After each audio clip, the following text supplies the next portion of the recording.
राधे राधे मित्रों आप लोग राधा कृष्ण के अपकमिंग एपिसोड में देखेंगे कि नंद जी कहते हैं 9 नामों का चुनाव तो हो चुका है और ये है अंतिम पर्ची जिसमें ललिता का नाम निकलता है। तो कृतिका कहती है परंतु ललिता के पास तो एक ही गाय है, वो कैसे अपनी गाय दे सकती है। तो ललिता कहती है कोई बात नहीं कृतिका काकी, मैं अपनी गाय देकर अपना उत्तरदायित्व पूर्ण करूंगा। इंद्रदेव को प्रसन्न करना हमारा उत्तरदायित्व जो है। तो बलराम कृष्ण से कहता है ये कैसी पूजा है जिसमें संपूर्ण गांव दुखित है। यहाँ कोई प्रसन्न नहीं है, ना कोई हर्ष उल्लास है, यहाँ तक कि हमारी संख्या दुखी है। हमें तो कुछ करना ही होगा। तो कृष्ण कहता है मैं समझता हूँ ताऊ, सब जो कर रहे हैं इंद्रदेव के प्रकोप से भयभीत होकर कर रहे हैं और ये जो कर रहे हैं वो अनुचित कर रहे हैं, किंतु इंद्रदेव की अनुचित मांग को उचित करने का समय अभी नहीं आया है। जब उचित समय आएगा तब करेंगे, अभी धैर्य रखें। फिर आप लोग आगे देखेंगे कि इंद्रदेव लोक में देवराज इंद्र नृत्य का आनंद ले रहे होते हैं। तभी वहाँ नारद आता है तो अप्सराएं नृत्य करना रोक देते हैं और नारद को प्रणाम करते हैं। तो इंद्रदेव अप्सराओं को नृत्य करने के लिए कहते हैं तो कहते हैं अभी मेरा मन नृत्य से तृप्त नहीं हुआ है। तो नारद मन में सोचने लगता है कि अप्सराएं मेरा आने से नृत्य रोककर मेरा स्वागत कर रहे हैं, किंतु इंद्रदेव तो अहंकार में चूर हो चुके हैं। एक ब्राह्मण के आगमन में उसका स्वागत तक करना भूल गए हैं। फिर नारद देवराज इंद्र से कहता है आज ऐसा प्रतीत हो रहा है कि कोई विशेष उपलक्ष्य है। उचित कहा देवर्षि नारद, उपलक्ष्य तो विशेष ही है।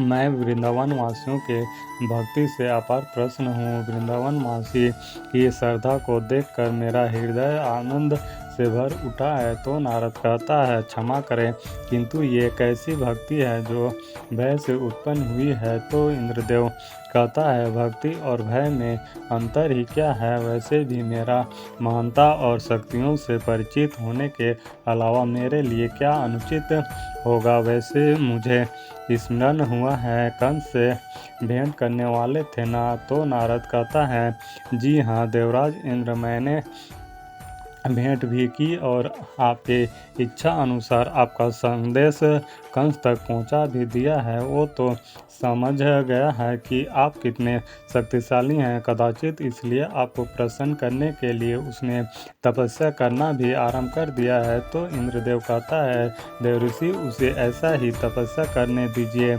इसका कोई लाभ नहीं होगा। मैं तो उसकी पुकार को अनसुना कर दूंगा। फिर लक्ष्य तो केवल उसके तक परिचित कराने का था। तो नारद कहता है मुझे आपके शक्तियों पर संदेह नहीं है, परंतु कंस का यह जानना आवश्यक था। तो इंद्रदेव कहता है देवर्षि आपके होने के तात्पर्य क्या है। तो नारद कहता है आप ही सोचिए, आपकी मांगे पूरी करते करते संपूर्ण वृंदावन वासी भयभीत हो गए हैं और वास्तव में जो श्री कृष्ण स्वयं वहाँ उपस्थित हैं। तो इंद्रदेव कहता है क्या एक भक्त अपने प्रभु को प्रसन्न करने के लिए इतना भी नहीं कर सकता है। और वैसे भी इसी बहाने श्री कृष्ण को भी ये ज्ञात हो जाएगा कि देवताओं के देव नरेश देवराज इंद्र से शक्तिशाली कोई नहीं है। तो नारद मन ही मन कहता है इस अहंकार का अंतर मैं कैसे स्वयं श्री कृष्ण देंगे। फिर आप लोग आगे देखेंगे कि रात्रि का समय वृंदावन में ललिता अपने गाय तारा से कहती है मुझे क्षमा कर देना, मैं असहाय हूँ। यह प्रश्न तुम्हारा या मेरा नहीं है, अपितु यह पूरे गांव का हित के लिए है। मुझे तुम्हें कल यज्ञ के दान करना ही होगा। मैं ईश्वर से प्रार्थना अवश्य करूँगी कि तुम्हारा नया घरवासी तुम्हें मेरा ही जितना प्रेम करे। राधा ये सब बातें खड़ा होकर सुन रही होती है। तभी वहाँ कृष्ण आता है तो ललिता अपनी आंसू पोंछ लेती है। तो राधा कृष्ण से कहती है यहाँ तुम क्यों आए हो। तो कृष्ण कहता है यह मैं अपनी सखी से मिलने आया हूँ। ओ सखी जो अपनी गाय को खोने के विषय में के मात्र से इतना दुखित है, ये क्या बात हुई।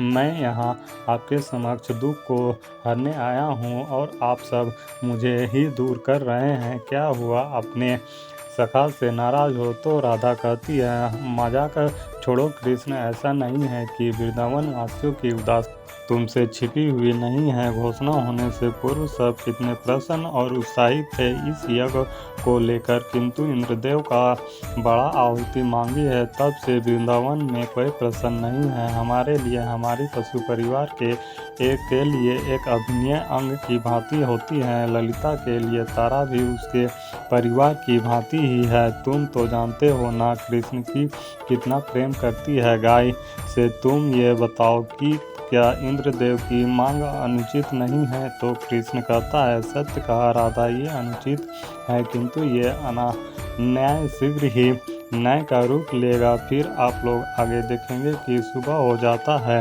और सभी लोग अपना अपना सामग्री लेकर जाने लगते हैं। इधर इंद्रदेव अपना श्रृंगार करने लगता है तो नारद कहता है, अवश्य ये श्रृंगार वृंदावन के होने वाले आपके विशेष पूजन के लिए है। तो इंद्रदेव कहता है, अवश्य नारद, पूजा के पश्चात मैं स्वयं वृंदावन जाऊंगा और उन्हें अपने अलौकिक रूप का दर्शन दूंगा, जिससे सभी वृंदावनवासी को ये ज्ञात हो जाएगा कि वृंदावन का सबसे सर्वश्रेष्ठ देवता देवराज इंद्र हैं। इधर बलराम कृष्ण से कहता है कि इस विचार में लीन हो कान्हा। तो कृष्ण कहता है, समय आ गया है दाऊ अनुचित को उचित करने का, अन्याय को न्याय में परिवर्तित करने का। फिर कृष्ण सभी के समझ जाकर कहता है, रुक जाओ ललिता, तुमने अपनी इच्छाओं के विरुद्ध जाकर इस गाय की आहुति देने की आवश्यकता नहीं है। तो मित्रों, इस वीडियो में इतना ही। मित्रों, आगे आप लोगों को और भी बहुत कुछ देखने को मिलेगा। तो मित्रों, जल्द मिलता हूँ और एक नई वीडियो के साथ। तब तक के लिए राधे राधे।